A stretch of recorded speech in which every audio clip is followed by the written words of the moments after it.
Revision joint replacement, ये शब्द आप आगे बहुत सुनने वाले हैं।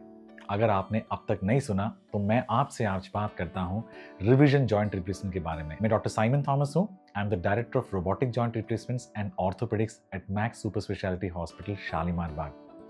आज हम कुछ मिथ बस्टर्स की बात करेंगे जो कि रिविजन सर्जरी के साथ एसोसिएटेड है। Myth 1, revision surgeries are not as successful as primary surgeries. Truth is ऐसा बिल्कुल भी नहीं है। Revision surgeries are as wonderful और as successful as the primary surgery. जब आप रिविजन सर्जरी करवाते हैं तो आपको पता होना चाहिए कि आपका पहला नी क्या टाइम के साथ फेल हुआ या कोई और कारण था। If we know the reason why the knee has failed and हम जब उसको करेक्ट करते हैं तो रिविजन सर्जरीज के बाद पेशेंट्स पेन फ्री हो जाते हैं, पहले की तरह मूवमेंट्स पा लेते हैं और उनका activity level, lifestyle level primary surgery की तरह ही हो जाता है। It all depends whether your body has the capability or not. So if your body is capable, revision surgeries will give you wonderful result. Second myth, अगर आपको revision surgery advice हुई है तो उसको डिले करना चाहिए।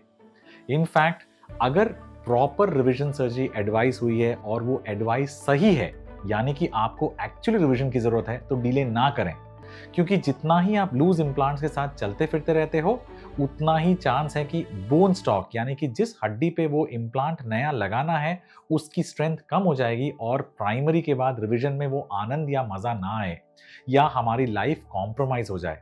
सो if you have been advise a revision surgery and you need the surgery, please don't delay surgery. Third thing is कि revision surgery के पास इन इम्प्लांट्स की लाइफ बिल्कुल ही कम है। द ट्रुथ इज ऐसा नहीं है।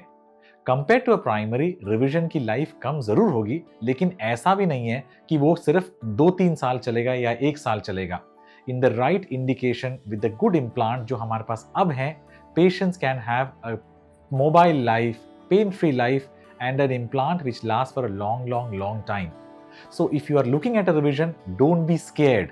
The technology, the time is with you.